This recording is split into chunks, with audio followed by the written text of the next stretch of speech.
combo. And it's very difficult to actually use Viego Gwen into these taunts, and an Akali could just simply get on the other side of them.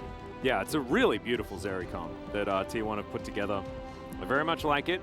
Vista going to collect the Tahm Kench, most likely here. I actually really like this to round out the Hanwha composition, just because we mentioned T1 a whole lot of AoE CC. If Vista manages to get that Devour off while a lot of that is going, then he can save either Dudu or Chani from these situations. Yes.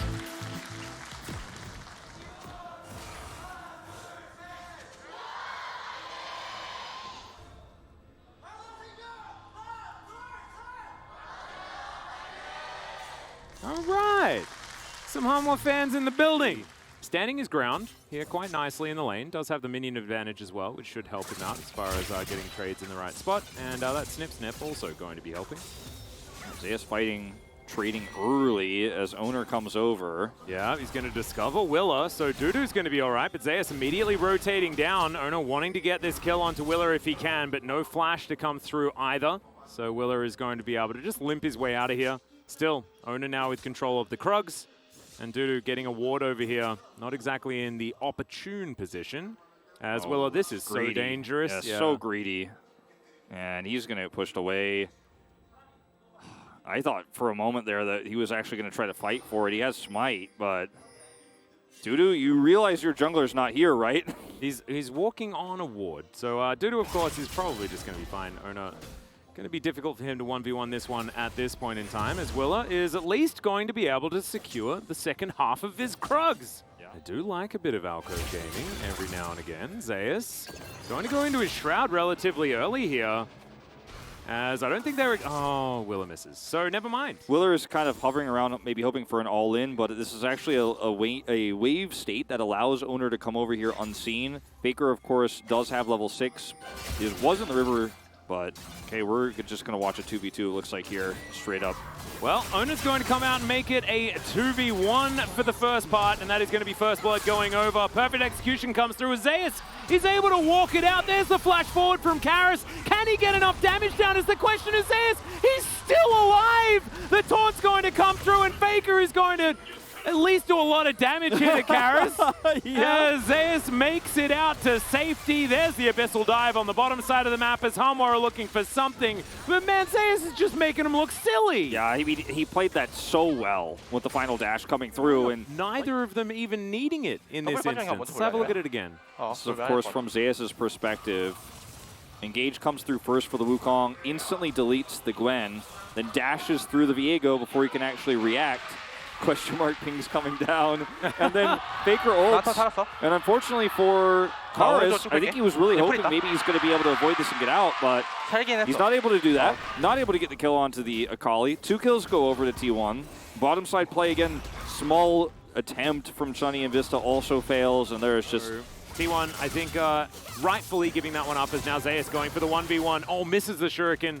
As, all right, still going back in. Perfect execution. And I guess Akali can just get every 1v1. And I think Zeus can always survive with, like, single-digit health. Yeah, just barely going to survive here. Owner's up here as well. Vista not going to be looking for anything here. I do not think it would be wise. Absolutely a monster in this game so far, and it's only going to get worse as this one goes on. As he misses the Shuriken, but it doesn't matter. He doesn't need the backflip damage. Yep. There's a perfect execution, goes through, takes the extra turret shot, and just barely is able to live with the potion he has in his... Owner is here, and Faker is available as well, so the teleport is going to get a deep flank angle as Carrier flashes on forward on the hunt, has been popped as we have the taunt, and immediately Willa is just obliterated. There's the Emperor's Divide, but Karis is using it very defensively, and Dudu's teleport not quite as advantageous, one could say. Zeus, perfect execution to get back to lane. Owner is going to start up the Rift Herald once again. But the Akali is just so far fed. Well, the Gwen is going to struggle with immunity as Faker is going to pick it up. Justice served in the form of a punch to the back of the head. Going for the Sunfire Cape build once again. Seen this really start creeping up in popularity after the Blade of the Ruin King, as Owner is just going to pop out here. Extendo Beam is going to be spell shielded as Chani is able to get off into the Fog of War. So on the hunt, going to be enough there, but what was that, a W? and Ghost. So Gumayusi did Ghost. Yeah. And ult. Okay, Hold on. ult is going to hit perfectly here onto Karis. As, the Emperor's Divide timed beautifully. Zeus just holding on to the E Just so that he waiting. can backflip back at any time he wants. Yep, just waits for it, backflips his way back through. That was so well really played. good at League of Legends, Wolf. It really is true. He is very good, and his Predator Boot's still on cooldown. Doesn't look like he's actually quite going to make it here in time, but can they hold this choke point? Yeah, well, Faker is going to Everfrost onto Willa. There is an Akali here, but she does get pushed out with the Emperor's Divide. There is the heroic entrance, but Zeus has already landed the backflip. There's the flash forward from Gumayusi. Pop goes the bottom lane, and Zeus is going to pick up the kill onto Karis. That's an ace, actually, as Dudu had only just respawned, I'm pretty sure. Yep. Yeah, there we go. And of course, being 5,000 gold ahead of the 0-4-0 Gwen makes a whole lot of sense, as Ona's going to take matters into his own hands. Here's the heroic entrance, as Faker's going to turn up as well. The Devour's now on cooldown as, oh my god, the damage from Zeus is insane. Johnny not going to quite find the correct cleanse, but is still able to get himself out to relative safety. But what does safety really mean as a Humble Live esports player? Yeah, people were upset at me making a bet about that one as well. Caster curses are real, and they are things that we need to respect. As Ona going to be tanking this one, but is just going to go straight forward, finds the Cyclone. Oh my god, the AoE damage is insane. Faker blocking them all down. It's a double kill here already for Zeus, as Dudu is going to go golden, but he's just going to prolong the inevitable. It's a double kill here for Gumayusi. It's 2-pair right now. They're looking to make it a full house with a kill onto Willer as they dive the fountain, and Gumayusi might be given the triple as he's going to be knocked up. Willer doing his best Faker impression as he goes back towards his fountain now, and it's just going to be 2-pair, but that will be enough. That's the winning hand here for T1 in Game 1. I think that we can breathe some extra sighs of relief. As Zeus does the most damage in the game. I mean, it's a 13 out of 13 in my mind. If I could vote 13 times, I would, and I'd vote all the way for Zeus. Congratulations on his 1,100 points. I was hoping maybe we were going to see something like Irelia or, you know, a Camille pick, and he's just going to dominate the lane again. He's going to try to punish the Snar in mini Gnar form. Owner's going to camp the top side. I'm still waiting for the swaps to come in, Wolf. Lulu going to switch Sejuani support. And, yeah, it's just going to be this, isn't it? It's a very standard composition here.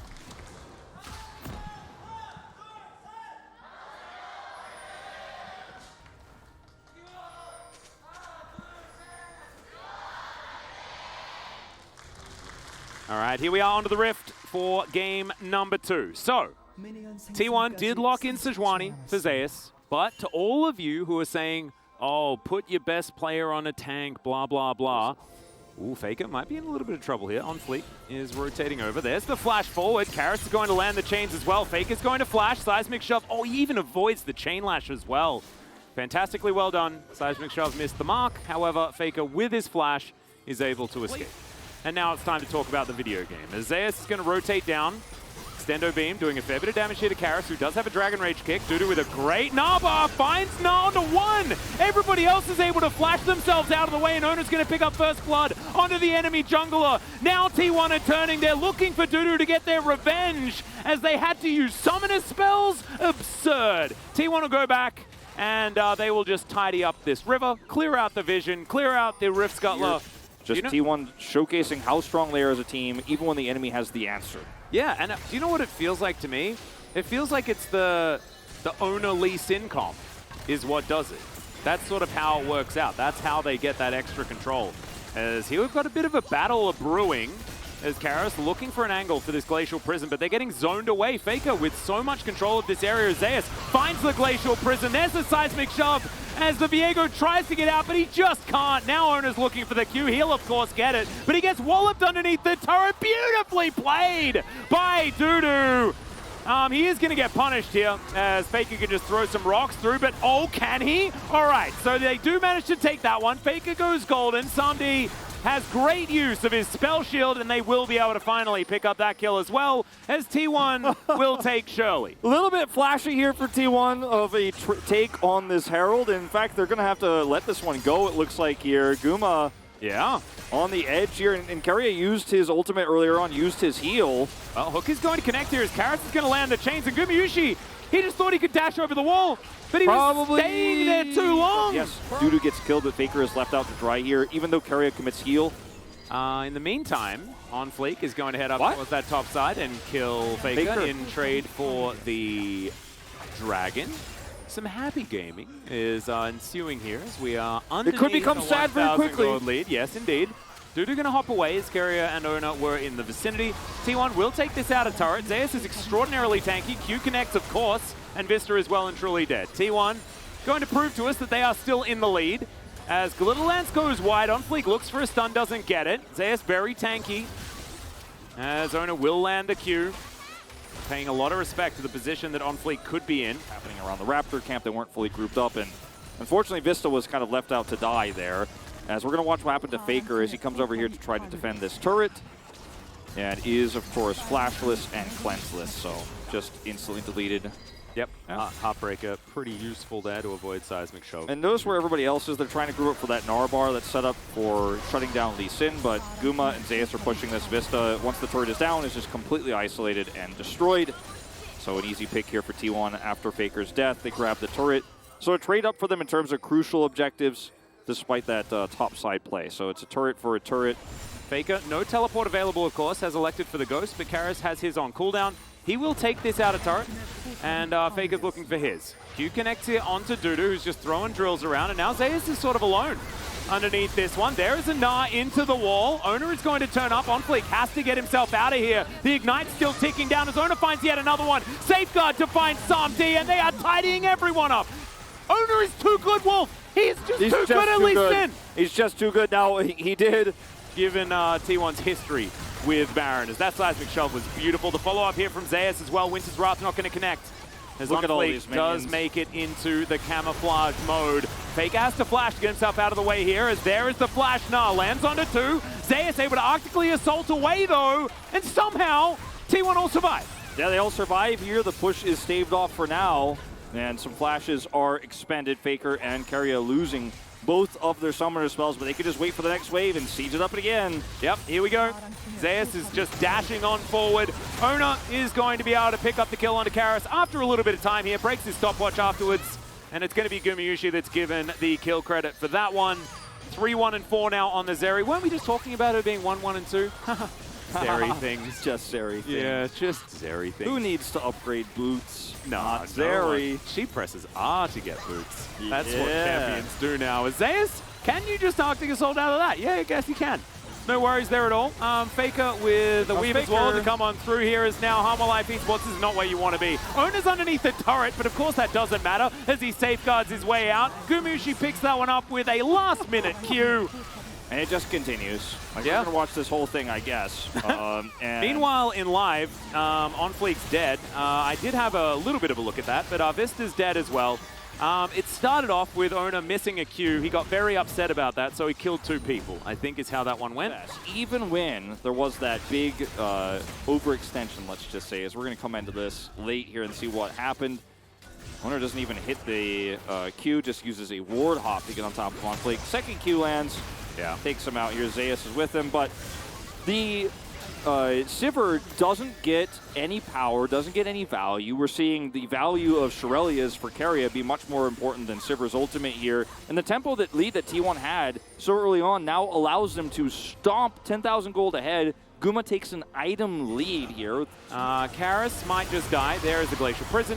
As he is going to go golden for a moment, Faker off to the side, looking for Dudu. Seismic Shove is good, pushes him back towards the wall. No one dead just yet, but Zeus can tank for about forever. The Sivir will fall down. Gumayusi picks up his double, make it a triple. Will he get another pentakill?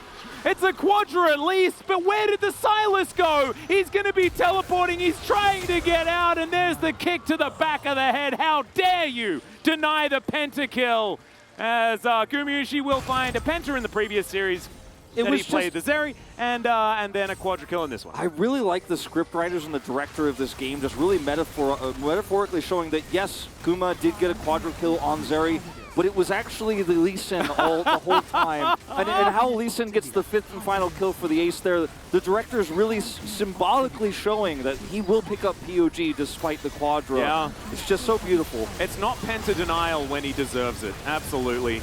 Vista is just going to be taken down here. Faker picks up that kill. The Nexus is going to follow suit. T1 utterly dominant in this game, and it's exactly what we asked for from the squad that still has a very small chance of locking down that first place if Gen G do falter. And they could still, of course, win the LCK in summer. They are still very likely to head towards round 2 as well, as T1 just showing that they are not to be written off. What a stompy series, but it's just one of those series that if you're a T1 fan, you're like, yep, this is what I wanted to see tonight. This is what I stayed up to watch. Yeah. Thank you very much, guys. This is Jisun for the POG interview, joined by owner Zeus from T1. Clean to a victory over Hana Life Esports. How do you feel, owner? To start off, it's been a while since we actually got a 2-0, so it feels great, and also it feels great to get the POG. Zeus, not only you got a victory, but also you are back on the POG standings first place. How does that feel? I was pretty quick on hitting, 1K POG points, but I was like stuck there for a while. But I thought like it might be too hard to get more POGs, but I'm so glad that I actually got more POG today. Owner, I have a question about the game number 1 comp. The opponents went for Gwen, Viego, Azir Saber comp, which means they are really strong in the late game. So what was T1's kind of plan against their comp? So we were aware of the fact that we are going to be having the edge in the mid game. So we had a lot of discussion about what we're going to do in the mid game, and we were able to get the best outcome. Zeus. Well, that game number 1 was actually your first LCK Akali game. And we were really shocked that it took you so long to play Akali, even though you're so good at it. In spring, I didn't really prefer that pick. I did practice it, but even before game number 1, I was telling my teammates, this is my first time actually playing Akali on stage, so I was pretty glad that it turned out great. What made you play Akali today? So recently, a lot of teams have been playing her against Gwen as a counter pick into Gwen, and I thought Akali also kind of fit our comp really well as well. And then game number 2, you played Sejuani for the first time in the LCK as well. I guess you were kind of flexing your dip champion pool today. Tell me about the Sejuani play. I actually didn't kind of think that Sejuani is a strong pick, so I didn't really like that, but nowadays I kind of realized this is pretty good, so I have been practicing Sejuani not long ago. Well, even though that was your first Akali game in the LCK, you made so many outplays. So let's take a look at this replay. Were you confident that you're going to actually live right there? When I went in, the moment I went in, I was pretty sure that there was no way I'm going to die, but I got chunked down. I was like, maybe this could be a kill trade, but somehow I was able to survive, and I think I was able to pull off the best play possible there. Owner, what did you feel watching that play? I also thought he was gonna die, so I was trying to kind of cover and pick up some kills, but he got really lucky to survive, which was really good. Yeah, Zeus also admitted that it was a really close fight. And we were so thrilled to watch that kind of an outplay, but in the player cam, you were actually so calm. I think I was mostly like thinking of like, whatever, what's gonna happen is gonna happen, so I was not like too excited about the outcome. Not only Zeus' performance was so on point, but also Lee Sin by Owner The LCK total record is 30 wins, 30 losses, and this season it's 11-1. And you are having a phenomenal win rate on that champion. So were you confident that you're gonna just get the win the moment you locked in Lee Sin today? I mean, Lee Sin is one of my favorite picks, and also I'm pretty good at it. But the enemy let it through, so I was like, yeah, we gotta punish them for not banning Lee. Well, to be honest, Lee Sin is on a 9-game losing streak this summer, so kind of understandable why they did not ban that Lee Sin. Well, I had no idea that it was on a long losing streak. Well, if a champion is on a really bad kind of streak, do you kind of care about it when you lock it in? I don't really care too much about the datas or stats, so I just wanted to give it a go. How was your Lee Sin play? How would you like to put that in a short sentence? My Lee was perfect. 10 out of 10. I think the crowds are thinking the same way. And in the end of game number 2, Kumayusi was screaming for the penta, and then owner, you were like, get over here, come here, and then you just steal the last kill away. What happened there? I mean, I saw him channeling the teleport, so I was thinking that I can, cancel the teleport with my kick. So I was calling Kumayusi to come over, but he was a little bit far away, but I didn't want to let it walk away, so I decided to just, lock down the kill. Now, as we are nearing the end of the regular split, we have Nongsim, Live Sandbox, and Damwon Kia as T1's remaining matches. I'm looking forward to the match against Damwon Kia the most because Nuguri is so good. What about you, owner? I'm looking forward to facing against all those teams because they're all really strong, they're all great, so I want to face all of them. The playoff is just around the corner. You have your chances of making it straight to the round 2 is actually higher than 99%. So what is your mindset for the playoffs?